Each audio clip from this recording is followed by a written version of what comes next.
आप सभी आज हम आपके लिए 2018 में रिलीज हुई एक कोरियन कॉमेडी ड्रामा मूवी लेकर आए हैं जिसका नाम है द सोलमेट। इस मूवी का हाईलाइट है ये एक्टर जिसे कोरियन मूवी लवर्स डॉन ली के नाम से जानते हैं। डॉन ली की एक्टिंग ही नहीं, इस मूवी में जो फैंटेसी, जो कॉमेडी और जो इमोशंस है ना, उसके लिए तो ये मूवी देखना बनता है। तो वीडियो को एंड तक देखिए और लाइक और शेयर करना बिल्कुल मत भूलिएगा। बाकी अगर आप चैनल पर आए गए हो तो सब्सक्राइब भी कर दीजिएगा। सो मूवी की शुरुआत में पुलिस ऑफिसर चोर को चेस कर रहा होता है। बहुत देर बाद फाइनली वो चोर को पकड़ भी लेता है। इस पुलिस ऑफिसर का नाम है टोनी और यहाँ पर मूवी का टाइटल द सोल में डालकर होती है मूवी शुरू। एक बस में चढ़ता है एक राउडी जो एक बुजुर्ग औरत को सीट खाली करने में तुला होता है। दूसरे पैसेंजर्स भी चुपचाप उसको देखते रहते हैं, कुछ कहते नहीं, लेकिन लास्ट सीट पर बैठी एक लड़की वहां शूट कर रही होती है। राउडी उसे भी धमकाता है कि अगर मोबाइल सही सलामत चाहिए तो चुपचाप कैमरा ऑफ करो, समझी। तब साइड में दिखाते हैं तो वहां पर बैठा होता है मूवी का हीरो जेंगसू जो राउडी को घूर रहा होता है। राउडी भी अकड़ में कहता है कि ओए तू मुझे घूर क्यों रहा है, हाथ पैर तोड़ दूंगा फिर पता चलेगा। जेंगसू उठकर आता है और डर कर कहता है सॉरी सर मुझसे गलती हो गई। फिर मन ही मन में कहता है कि अबे तू कुछ भी करे मुझे उससे क्या, मेरा स्टॉप तो आ गया, मैं उतरना जा रहा हूं, साइड हो जा। और ये कहकर वो नीचे उतर जाता है। वो लड़की भी कहती है कि सर आपका टी शर्ट पर जिम ट्रेनर लिखा हुआ है पर आप बस में हो रहे अन्याय के खिलाफ कुछ भी नहीं कहे, ऐसे उतर गए। देखो अन्याय के खिलाफ लड़ना मेरा काम नहीं है, ये कहकर वो चला जाता है। तभी वो उसकी पेट पर जोर से मारकर भाग जाती है। तब भी जेंगसू हीरो वाला कोई रिएक्शन नहीं देता। अगले सीन में जेंगसू अपने जिम में होता है जहां वो कुछ छोटे बच्चों को मार्शल आर्ट सिखा रहा होता है। तब उसे एक डॉक्टर का कॉल आता है जो बताता है कि डोनर मिल गया है। अब ये सुनकर जेंगसू की खुशी का ठिकाना नहीं होता, वो चिल्ला जाता है बिल्कुल खुशी से। दरअसल जेंगसू की बेटी को हार्ट ट्रांसप्लांट की जरूरत है और आज एक डोनर मिल गया है। डॉक्टर भी बताता है कि डोनर तो मिल गया लेकिन तुम्हें अभी के अभी पैसों का इंतजाम करना पड़ेगा। जेंगसू कहता है कि पता है आप मेरे लिए भगवान हो, बस आप सर्जरी की तैयारी कीजिए, मैं अभी जिम बेचकर सारे पैसे लेकर आ जाऊंगा। दूसरी ओर टोनी अपनी गर्लफ्रेंड टीना से मिलना चाहता है जो फिश बेचती है। वो जिद करती है कि जब सारे फिश बेच जाएंगे तभी आऊंगी। टोनी चुपचाप बाहर चला जाता है और वहां जाती भी एक औरत को कुछ पैसे देकर कहता है कि सुनिए मेरे खातिर आप उस लड़के से वो सारे फिश खरीद लीजिए ना। वो वैसा ही करती है और तब टीना खुश होकर टोनी के साथ घर आ जाती है। दरअसल रोज यही होता है। अब यहाँ जेंगसू नहा रहा होता है तो उसकी बेटी, उसे हम क्या कहेंगे, चुटकी कहते हैं, चलो ठीक है, वो चुटकी एक स्टफ टॉय को पकड़कर पीट रही होती है। लगता है इसे फाइटिंग का बड़ा शौक है, लेकिन जेंगसू ने इसको उछल कूद करने से बिल्कुल मना किया होता है क्योंकि इसका हार्ट वीक है ना, इसीलिए। फिर जब जेंगसू नहाकर आता है तो वो चुपचाप खड़ी हो जाती है। क्या कर रही थी तुम?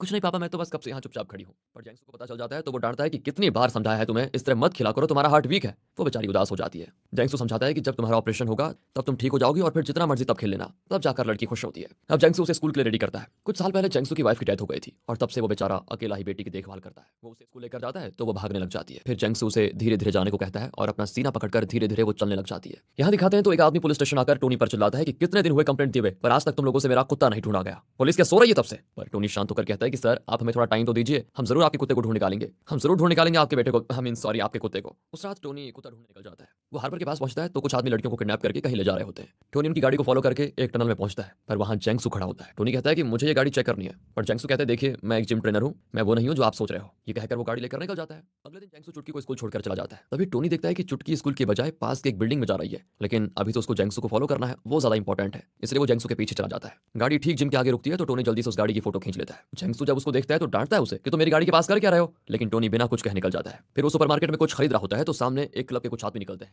ये वही गैंग है जो कल रात लड़कियों को उठाकर लेकर जा रहा था। टोनी उनकी गाड़ी को फॉलो करने की सोचता है पर इतने में गाड़ी निकल जाती है। अब उसी रात टोनी अपने फ्रेंड के साथ ड्रिंक करके बाहर निकलता है तो उसके हाथ से एप्पल्स नीचे गिर जाते हैं। तभी जेंगसू भी अपनी बेटी को लेकर उसी रास्ते से जा रहा था, लेकिन जेंगसू उनकी मदद नहीं करता। फिर टोनी अपने फ्रेंड माइकल को बताता है कि देखा कितना कट चला गया ये आदमी, मुझे तो लगता है कि ये कोई लीगल काम कर रहा है, इसकी गाड़ी अक्सर मेरी नजर में आ रही है। पर माइकल जो खुद एक पुलिस ऑफिसर है वो कहता है मैं उसे जानता हूँ, बहुत ही साधु इंसान है, वो अपना जिम चलाता है और दूसरों के मामले में अपनी टांग बिल्कुल नहीं अड़ाता। उस रात टोनी उसी सुपरमार्केट में जाकर उस गैंग का वेट करता है। तभी उस क्लब के आगे जेंगसू आकर फोन पर बात कर रहा होता है। टोनी फिर उसे फॉलो करता है पर तभी एक लड़की की चीख सुनाई देती है। फिर टोनी जेंगसू को छोड़कर उस आवाज की दिशा में जाता है। वो देखता है कि उस क्लब के कुछ आदमी एक लड़की को पीट रहे होते हैं। मार खाते खाते वो लड़की अपना मोबाइल पौधों के बीच फेंक देती है।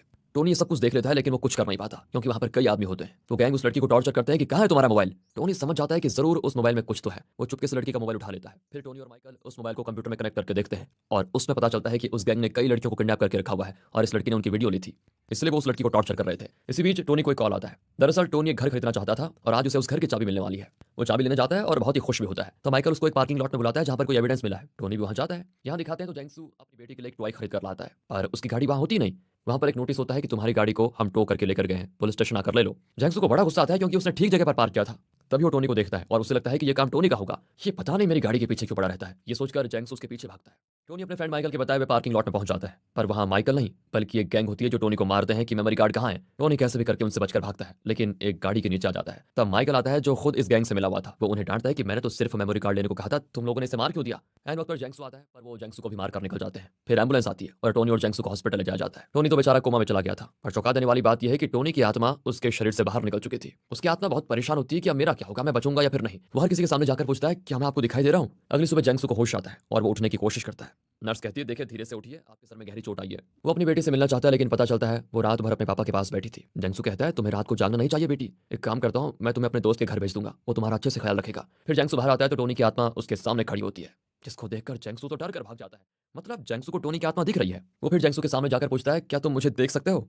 जेंगसू गुस्सा हो जाता है कि आइंदा मेरे सामने आए तो मुंह तोड़ दूंगा, भागो यहाँ से, कहकर वो टोनी को धकेलता है। लेकिन उसके हाथ उसके शरीर में घुसकर निकलता है, जिसको देखकर जेंगसू तो भूत भूत करके चिल्लाने लग जाता है। जब उसे होश आता है तो फिर टोनी की आत्मा हाजिर। जेंगसू अब नर्स से पूछता है, क्या तुम इस आदमी को देख सकती हो? ये सामने है जो। वो कहती है कि अरे सर, मेरे अलावा और आपके अलावा यहाँ पर कोई है ही नहीं, लगता है सर पर गहरी चोट लगने की वजह से आपकी दिमागी हालत ठीक नहीं है। तब टोनी कहता है कि मेरी आत्मा शरीर से बाहर निकल गई है, प्लीज मेरी मदद करो। लेकिन जेंगसू तो डर के मारे उससे बचकर ही भाग जाता है। अब माइकल, जो कि उस गैंग से मिला हुआ था, वो टोनी को देखने हॉस्पिटल आता है और टीना से कहता है कि इसका ख्याल रखना, अगर किसी चीज की जरूरत पड़े तो मुझे बुला देना, अगर इसे होश आए तो एक मेमोरी कार्ड के बारे में पूछना जो एक केस के लिए बहुत इंपॉर्टेंट एविडेंस है। तभी उसे कॉल आता है जिसे वो कट कर देता है। अब टोनी की आत्मा को यानी टोनी को अपने दोस्त का असली चेहरा दिख गया था कि वो इलीगल काम कर रहा है, इसलिए टोनी यानी टोनी की आत्मा उसका पीछा करती है। वो एक जगह जाता है और अपने गैंग लीडर से मिलता है जो कि पुलिस चीफ है। ओ माय गॉड, ये खुद ही इतना बड़ा काम कर रहा है, ये लड़कियों को किडनैप करके उनको बेचता है। वो पूछता है कि मेमोरी कार्ड मिला या फिर नहीं। माइकल कहता है नहीं मिला सर, और टोनी अभी कोमा में है। पुलिस चीफ उसे धमकाता है कि जब तक मेमोरी कार्ड ना मिले तब तक मत आना, और अगर नहीं आए तो तुम्हें जिंदा छोड़ दूंगा। माइकल वहां से निकल जाता है। अब पुलिस चीफ की गैंग जेंगसू को पकड़ने आती है क्योंकि उस दिन जेंगसू भी वहां पर था। इन्हें लगता है कि जेंगसू उस मेमोरी कार्ड के बारे में कुछ जरूर जानता होगा, लेकिन अब इनको देखकर टोनी जेंगसू को वार्न करने चाहता है कि शायद वो गैंग तुम्हें मारने आ जाए। पर यहाँ तो जेंगसू का डर कम ही नहीं हुआ था, वो टोनी की किसी भी बात को सुनना नहीं चाहता। इतने में वो जेंगसू पर हमला कर देते हैं, लेकिन जेंगसू उन्हें मारकर आराम से भाग जाता है और तब जाकर उसे टोनी की बात पर विश्वास होता है। फिर टोनी जेंगसू को उस गैंग से भी बचा लेता है। उस रात टोनी की आत्मा अपनी बॉडी के पास बैठी होती है। टीना बहुत दुखी होती है कि टोनी कोमा में है। उसने प्रेगनेंसी टेस्ट लिया था जिसमें पता चला कि वो प्रेग्नेंट है। वो टोनी को टेस्ट रिपोर्ट दिखाकर कहती है कि तुम जल्दी होश में आ जाओ प्लीज, ये देखो तुम बाप बनने वाले हो, मुझे अकेले रहने में बहुत डर लग रहा है, प्लीज जल्दी होश में आ जाओ। थोड़ा इमोशनल हो जाती है बेचारी। अब टोनी यानी कि टोनी की आत्मा भी उसे देखकर इमोशनल हो जाती है कि मेरा कितना ख्याल रखती है ये। तभी टीना वहां पर पड़ा हुआ एक मेमोरी कार्ड देखती है और टोनी के फ्रेंड माइकल को कॉल करके बताना चाहती है। पर टोनी टेंशन में चिल्लाता है कि वो गद्दार है, उसे मत बताओ। पर कहां, उसकी आवाज तो जेंगसू के अलावा किसी और को सुनाई नहीं देती। इसी बीच जेंगसू को उसके फ्रेंड का कॉल आता है जो बताता है कि चुटकी गायब है। जेंगसू घबराकर तुरंत उसको ढूंढने निकल जाता है, लेकिन तभी टोनी उसकी मदद मांगने आता है कि तुम मेरी गर्लफ्रेंड को बताओ कि माइकल को मेमोरी कार्ड के बारे में ना बताए वो।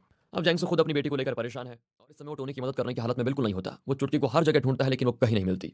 तब टोनी कहता है कि मैंने तुम्हारी बेटी को स्कूल के बजाय वो स्कूल के पास वाली एक बिल्डिंग में जाते हुए देखा था, और अब दोनों उस बिल्डिंग में जाते हैं तो चुटकी वहां बेहोश पड़ी होती है। वो कुछ ड्राइंग्स कर रही थी और लगता है तभी उसकी छाती में दर्द हुआ और वो बेहोश हो गई। जेंगसू उसे तुरंत हॉस्पिटल लेकर जाता है, जहां वो बताते हैं कि जल्द से जल्द इसका ऑपरेशन नहीं किया गया तो चुटकी को बचाना मुश्किल है। जेंगसू बेचारा पूरा टूट जाता है कि वो अपनी बेटी के लिए कुछ नहीं कर पा रहा। तब टोनी की आत्मा आकर उसके पास बैठती है और फिर हमको दिखाते हैं जेंगसू का एक फ्लैशबैक। दरअसल अब तक जिस जेंगसू को दिखाया गया था वो किसी की मदद नहीं करता था, लेकिन उसका कारण इस फ्लैशबैक में पता चलेगा। एक दिन जेंगसू अपनी फैमिली के साथ कहीं जा रहा था। सुबह का वक्त था जब सूरज भी नहीं निकला था। रास्ते में उसे गाड़ी दिखी जो उलट कर पड़ी थी। जेंगसू ने तुरंत अपनी गाड़ी रोकी और उनकी मदद करने के लिए भागा। उसने एक आदमी को बचा लिया, लेकिन उसे लगा कि शायद अंदर कोई और भी है। वो उसे बाहर निकालने की कोशिश में लग गया, लेकिन तभी ऑपोजिट में एक ट्रक आया जो जेंगसू की गाड़ी पर क्रैश कर गया। हालांकि जेंगसू ने अपनी गाड़ी रोड के साइड पर खड़ी की थी और उसी एक्सीडेंट में जेंगसू की वाइफ की मौत हो गई और उसी समय चुटकी का हार्ट भी डैमेज हुआ। प्रेजेंट में जेंगसू बताता है कि अगर उस दिन मैं उस गाड़ी के पैसेंजर की मदद ना करता ना तो आज मेरी वाइफ मेरे साथ होती और मेरी बेटी की ये हालत ना होती। और तब से मैंने किसी भी मामले में दखल देना बंद कर दिया, फिर चाहे वो मदद करने के लिए क्यों ना हो। यहाँ टीना माइकल को वो मेमोरी कार्ड दे देती है। माइकल खुद भी बहुत दुखी होता है कि टोनी कोमा में है। दरअसल उसे पुलिस चीफ और उसकी गैंग पर गुस्सा भी है क्योंकि एक मेमोरी कार्ड की खातिर उन लोगों ने टोनी को जिंदा लाश बना दिया। तब टोनी माइकल को जोर से मुक्का मारता है, लेकिन मुक्का उसे नहीं, पास में रखे एक डस्टबिन को लग जाता है और वो हिलने लग जाता है। टोनी जो किसी भी चीज को टच नहीं कर पा रहा था उसने डस्टबिन को हिला दिया। अपनी पूरी ताकत से काम करने की वजह से उसके शरीर में कुछ बदलाव आने लग जाता है, हार्ट बीट चेंज होने लग जाती है। डॉक्टर टीना से कहता है कि टोनी की हालत दिन प्रतिदिन बिगड़ती जा रही है। ये सुनकर वो बहुत दुखी होती है कि टोनी उसको छोड़कर जाने वाला है। वो टोनी के साथ बिताए हुए खुशी के पलों को याद करती है।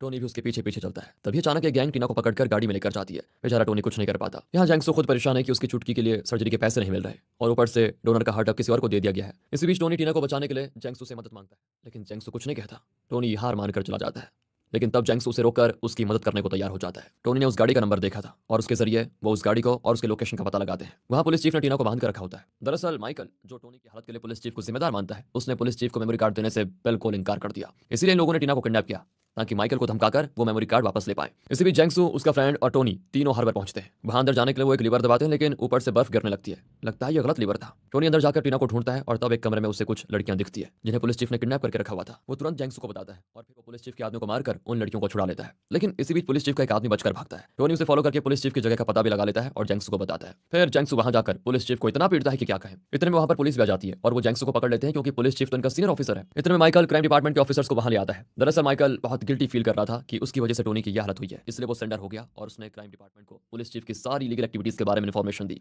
लेकिन पुलिस चीफ उन पर गन तान देता है। तभी टोनी की आत्मा को वहां एक डस्टबिन दिख जाता है और उसे याद आता है कि उस दिन उसने एक डस्टबिन को हिला दिया था। वो पूरी शक्ति का इस्तेमाल करके उस लीवर को दबाने की कोशिश करता है। वो कई बार कोशिश करता है, लेकिन आखिर में अपनी पूरी ताकत का इस्तेमाल करके वो लीवर को दबा देता है और पुलिस चीफ पर बर्फ के टुकड़े बरसने लगते हैं। और मौका पाकर जेंगसू पुलिस चीफ को खूब पीट देता है और फिर क्राइम डिपार्टमेंट के ऑफिसर्स पुलिस चीफ और उसकी गैंग को अरेस्ट भी कर लेते हैं। इस तरह वो टीना और बाकी लड़कियों को भी बचा लेते हैं। टीना को बचाने के लिए टोनी जेंगसू का शुक्र अदा करता है है और पूछता है क्या एक आखिरी मदद कर पाओगे। जैंगसू भी कहता है कि अभी तक जो किया काफी नहीं था क्या, ठीक है बोलो क्या करना है। टोनी कहता है कि मैंने अपनी गर्लफ्रेंड के लिए एक घर खरीदा है, तुम प्लीज उसे वहां लेकर जाओ और उसे उस घर की चाबी दे दो। जैंगसू भी टीना को नए घर की चाबी देकर उसको सब कुछ बताता है और कहता है कि तुम अपनी आंखें बंद करो, जब आंखें खोलोगी तो टोनी तुम्हें दिखेगा। वो आंखें बंद करके खोलती है तो उसे भी टोनी की आत्मा दिखती है। टोनी कहता है मैं तुम्हें इस तरह छोड़कर नहीं जाना चाहता था, लेकिन वही वाली बात है ना, किस्मत को कौन टाल सकता है। तुम अपना और हमारे बच्चे का ख्याल रखना, और अगर कोई मदद चाहिए हो तो जैंगसू से मांगने चले जाना, जरा भी संकोच मत करना। बहुत अच्छा इंसान है ये। मैंने तुम्हारे साथ खुशी भरी जिंदगी की तमन्ना की थी, लेकिन मेरे सपने एकदम से टूट गए। मैं मर भी गया तो हमेशा तुम्हें देखता रहूंगा। और तब हॉस्पिटल में दिखाते हैं टोनी जो कोमा में था, उसकी आंखों से आंसू निकलते हैं। चुटकी को हार्ट का डोनर नहीं मिला था, लेकिन अब डॉक्टर्स टोनी का हार्ट निकालकर चुटकी को देने का फैसला करते हैं, जिसके लिए टीना भी मान जाती है। इस सर्जरी को करने के लिए एक हार्ट स्पेशलिस्ट को बुलाया जाता है। अब जैंगसू को उस डॉक्टर का चेहरा देखा देखा सा लगता है। तब उसे याद आता है कि उस दिन सुबह सुबह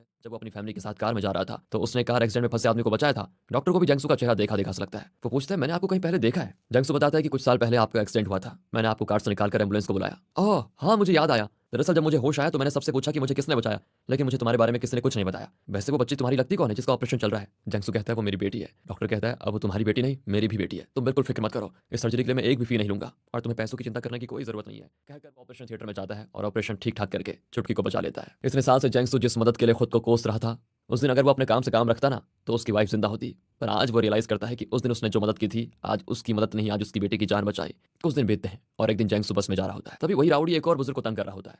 और इस बार जैंगसू अपनी सीट से उठता है, लेकिन राउडी को लगता है ये कुछ नहीं करेगा। वो भी कह देता है कट के अबे क्या हुआ, तुम्हारा स्टॉप आ गया तो निकल। जैंगसू कहता है कि हाँ मेरा स्टॉप तो आ गया, लेकिन तुम्हारा भी स्टॉप आ चुका है। कहकर वो राउडी को बस में ऐसा पीटता है और नीचे खदेड़ देता है। सारे पैसेंजर जैंगसू को चीयर करते हैं। फिर क्या था, जो आदमी किसी की भी मदद करने से कतराता था वो जी जान से लग जाता है हर किसी की मदद करने को। एक दिन उसके जिम में टीना आती है जो प्रेग्नेंट है। उसको देखते ही चुटकी उससे लिपट जाती है और उसे अपनी ड्राइंग दिखाती है जिसमें उसने टोनी, टीना और उनके छोटे बच्चे को बनाया होता है। तब टोनी चुटकी के दिल की धड़कन को सुनती है। ओह ये तो टोनी का दिल है, और उसे सुनकर टीना को हिम्मत मिलती है कि टोनी भी उसके साथ है। और तब दिखाते हैं कि टोनी की आत्मा आसमान से उसे देखकर बहुत खुश हो रही है। और इसी के साथ दोस्तों ये मूवी यहाँ पर खत्म होती है। तो दोस्तों कैसी लगी आपको ये मूवी, कमेंट करके अपनी राय जरूर दीजिएगा। बाकी अगर आपको वीडियो अच्छी लगी हो, एक्सप्लेनेशन अच्छा लगा हो तो लाइक कीजिए और चैनल को सब्सक्राइब। मिलते हैं अगली वीडियो में, ध्यान रखेगा अपना and finally thanks for watching.